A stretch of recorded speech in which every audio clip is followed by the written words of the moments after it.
ठाकुर जी की वह वंशी को सुनकर के पल्ली पार सब गोपियां, ठाकुर जी को भाव तो बड़ो प्यारो है, लेकिन वहां गोपियों की स्थिति तो बड़ी विचलित करने वाली हो गई। सब गोपियां इकट्ठी हुई आपस में और मन बनाने लगी, बोले भैया यार लाला की वंशी को कहा करें। बोले क्यों? बोले सुनवे में सुख तो बहुत दे, लेकिन जब या की वंशी बजे वास समय हमारे कोई काम ही ना है पम।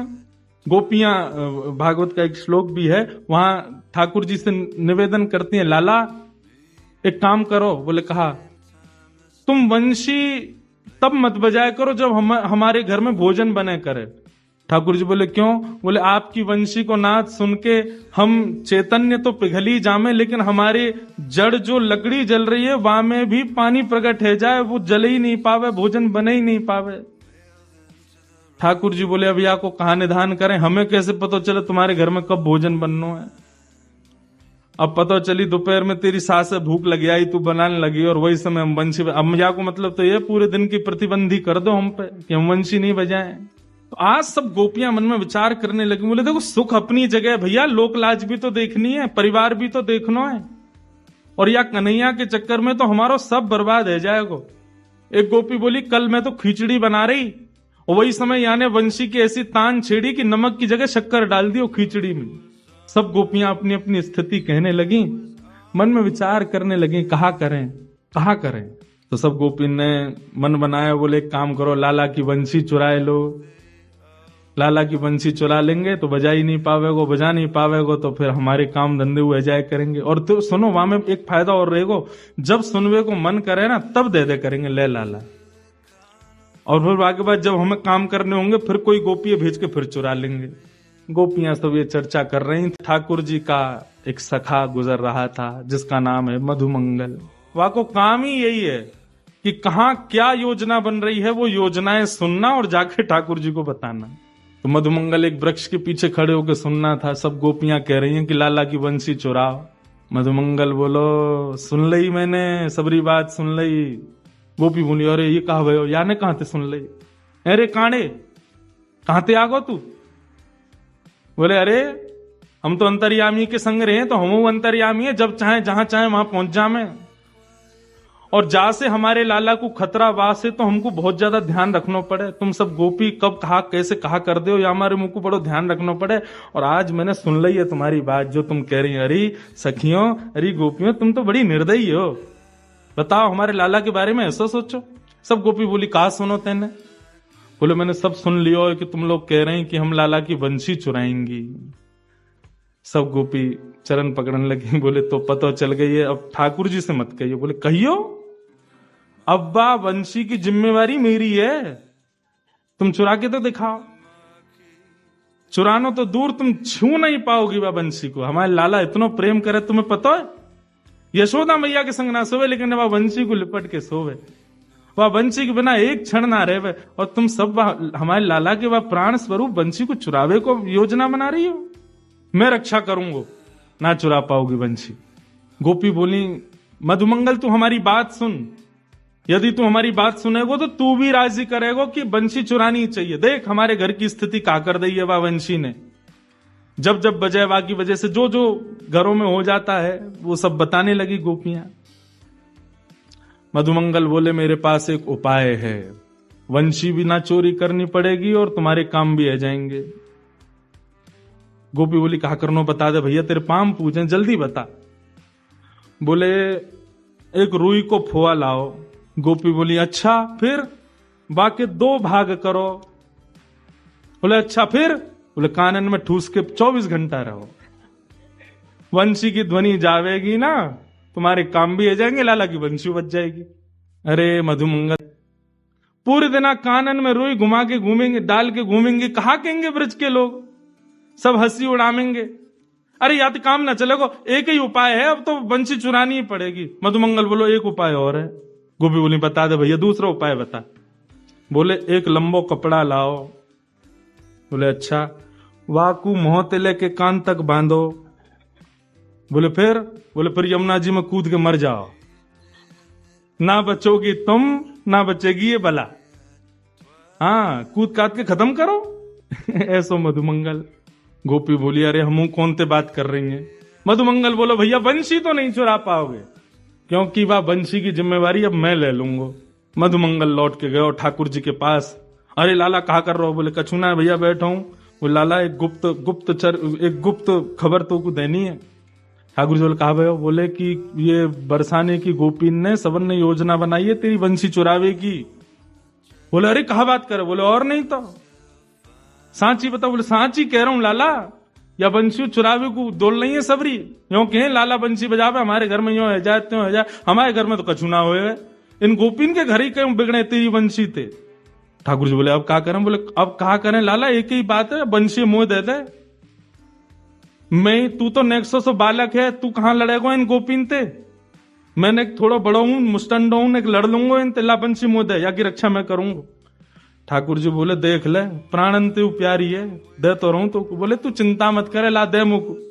ठाकुर जी ने अपनी बंशी मधुमंगल को दे दी। अब मधुमंगल ने फेंट बंशी लगाई और गयो पेड़ के नीचे जाकर के बैठ गयो तपस्वी बन के।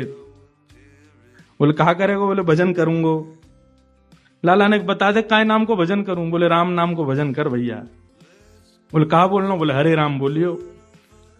मधुमंगल पहुंच गयो, हरे राम पीले राम नीले राम भजन करन लगो ठाकुर जी को। ठाकुर जी को भजन कर रहा है। इतने में ही गोपी ने देखी महाराज तपस्वी बैठो है और सबने देख ली फेंट में बंशी बंधी है ठाकुर जी की। सब गोपीन ने घेर लियो मधुमंगल।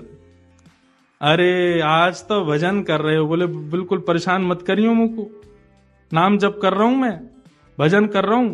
बोले अरे भजन में कब ते बैठे? सवेरे ते बैठे होंगे, थक गए होंगे, न हम आपको कछु खवाए दें पिवाए दें, न आपको भूख लगी होगी।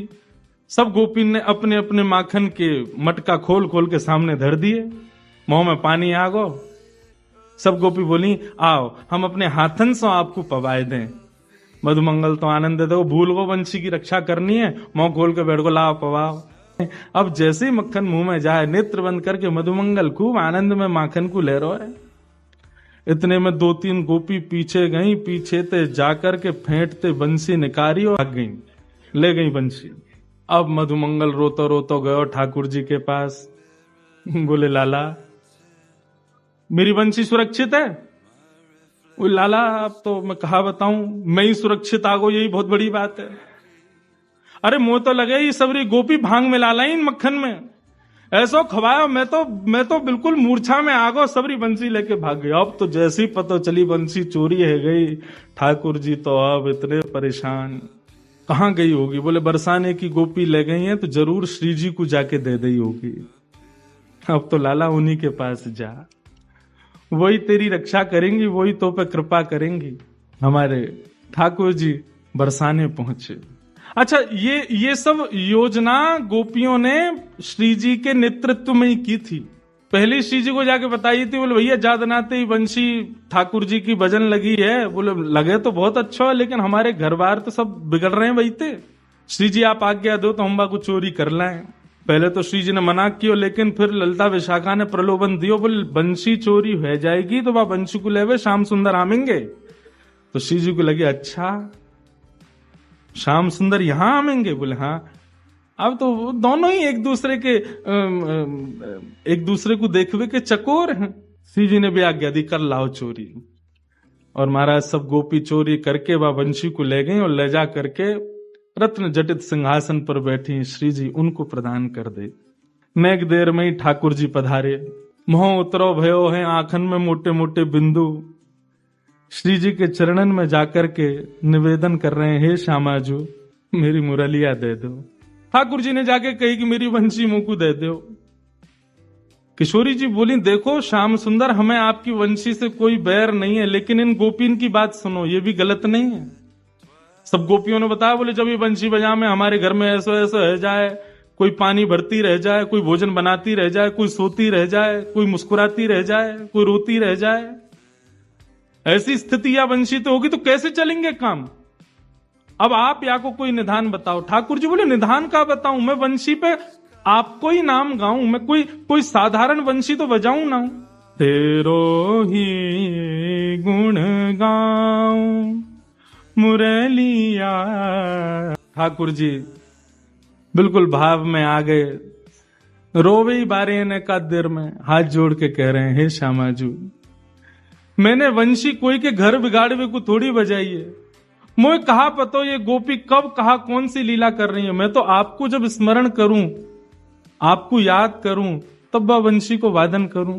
हे श्यामाजू, हमने वह वंशी के द्वारा कोई के घर बिगाड़वे की इच्छा ना रखी, और तो और मैं अपने सुख के लिए भी नहीं बजाता कि मोए कोई राग रागनीन को बजावे को बहुत सुख मिले, मुझको अच्छा लगे, ऐसा नहीं। मैं तो आपको जब स्मरण करूं तब बजाऊं। श्यामाजू, मैं तो आपको दास हूं, मैं तो आपको सेवक हूं।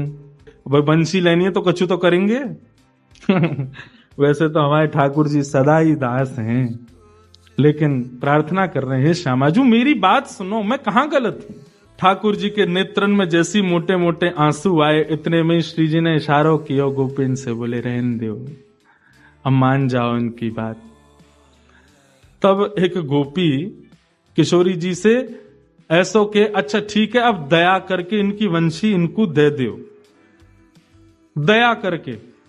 ये कोई इस न्याय में जीत गए हैं या इनका पक्ष मजबूत है, इस बात से नहीं, दया करके इनकी वंशी दो। और श्री जी वैसे एक बात कहूं, वह वंशी को हमें रखना भी नहीं चाहिए। बोले क्यों नहीं रखना चाहिए। युवती मन घन चोरनी दे हो अगते डार, याहे मिले पट चोर सो चोर चोर की यार। बोले ये जो वंशी है ना, हमें कहीं से पता चलिए ये भी श्याम सुंदर ने चोरी करके अपनाई है, तो यह भी चोर हैं और ये वंशी भी तो वैरणी चोरनी है। बोले क्यों, ये हमारे चित्त को चुरावे, ये भी चोर हैं और वो भी चोर हैं, ये चोर चोर एक दूसरे के यार हैं। यह में पट चोर सो चोर चोर की यार, यह चोरन सरदारनी यह चोरन सिरमोर। हे श्यामाजू, ये वंशी चोरन की सरदारनी है और ये जो सामने खड़ो का है इतनो सीधो सो बन के, ये चोरन को सरदार है। इन दोनों की जोड़ी बनी हुई है श्यामाजू। प्रेमानंद सराहनी बनी रहे यह जोर। हे श्यामाजू, हमने सुनी है जैसो रखो संग वैसो है जाए मन। अगर हमने या वंशी को ज्यादा समय अपने पास रखो तो हम बरसाने वाले आपकी सहचरियां, आप हम सब बड़े पवित्र हैं। या चोर की या चोरी भई वंशी को, ये चोरनी को यदि हमने अपने पास रखो तो कहीं आके अवगुण हमें नहीं आ जाए, या हमारे दया करके या वंशी को इनको ही दे दो।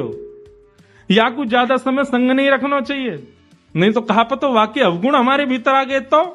तब ठाकुर जी, तब उन गोपिन के भाव सुनकर के श्री जी ने न्याय में जीते नहीं है, दया करके वंशी को ठाकुर जी को प्रदान किया। अच्छा लो रखो अपने पास।